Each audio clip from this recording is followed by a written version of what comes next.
पहिली यांनी आज अतिशय चांगला उपक्रम इकडे राबवला आहे, त्याबद्दल मी त्यांचं अभिनंदन करतो. ओंकार नेहमीच जे उपक्रम घेतो ते इतरांपेक्षा वेगळे असतात. कारण का मी नेहमी जेव्हा जेव्हा ओंकार आणि त्याचं कार्य, त्यांनी त्याचं काम केलेलं बघितलं की जिथे कोण विचार करत नाही ना की हे केलं पाहिजे, ओंकार तो विचार करतो आणि ते करतो. म्हणून विशेष करून तुझं मी मनापासून अभिनंदन करतो. कारण का शहरामध्ये असे विचार करणे, आम्ही काय रस्ता बनवला पाहिजे, सुशोभीकरण केलं पाहिजे, नववृत्तांचा निधी मिळाला पाहिजे, सगळ्या मोठमोठ्या वार्ता आम्ही करत असतो. पण लहान लहान गोष्टी पण त्या फार महत्त्वाच्या असतात. अतिशय महत्त्वाची गोष्ट शहरामध्ये लागणारी या सगळ्या वास्तूंचं महत्त्व आपल्याला कोरोना काळामध्ये लक्षात आलं. विचार करा, तो काळ किती भयानक होता आणि त्या काळामध्ये जे काही ज्या ज्या लोकांचं नुकसान झालं, ज्यांच्या कुटुंबातली लोकं गेली, त्यांना आजच्या दिवसाचं महत्त्व जास्त कळलं. म्हणून मी त्याचं खास करून कौतुक करतो. मी त्याचं कार्य, मी सामंत साहेबांचं जेव्हा मनोगत ऐकत होतो, खरं तर मला वाटलं मी प्रवचन ऐकतोय. की पहिली सुरुवात चांगली, एकदम मस्त वैकुंठ वगैरे सगळं कसं वैकुंठात जावं असं त्यांनी सांगितलं, मार्ग सांगितला. आता तो चालायचा का नाही अभि गावडे आपल्यावर म्हणजे तुझं नाही सांगत आहे,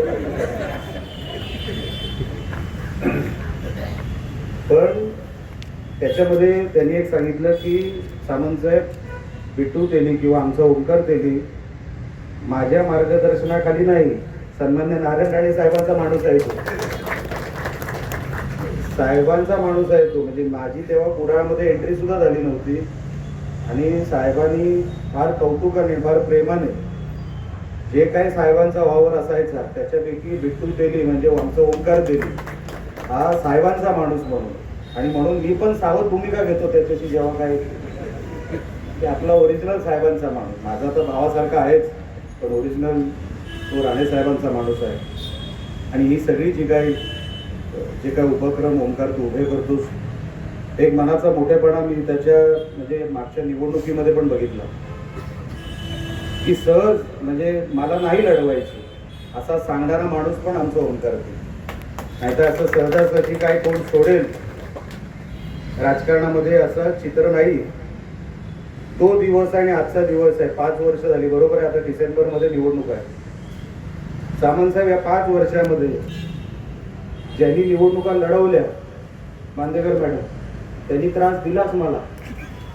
पण ज्यांनी लढवली नाही, जे लढू शकले नाही, त्यांनी पण त्रास दिला. पण आमच्या ओंकारने मला 1% कधी त्रास दिला, एकही नाही की मला साहेब हे करून द्या, मला हे केलं पाहिजे वगैरे वगैरे. काय हा सामाजिक कुठलं काम असेल तर तो नेहमी माझ्याकडे येत असेल आणि त्याचं जे काय म्हणणं आहे ते मांडत असेल. पण वैयक्तिक कधी म्हणजे निवडून आलं म्हणजे तुमच्यावर काय नाही बोललो मी, म्हणजे सगळ्यांबद्दल बोलतो, खार खाऊ नका माझ्या. मी वैयक्तिक कोणावर बोललेलो नाही, एक जनरल बोलतो की निवडून आल्यानंतर पण लोकांचा त्रास असतो. आमच्या कुडाळवाल्यांचा नाहीये, मी बाहेरचं म्हणत होतो जिल्ह्यातलं.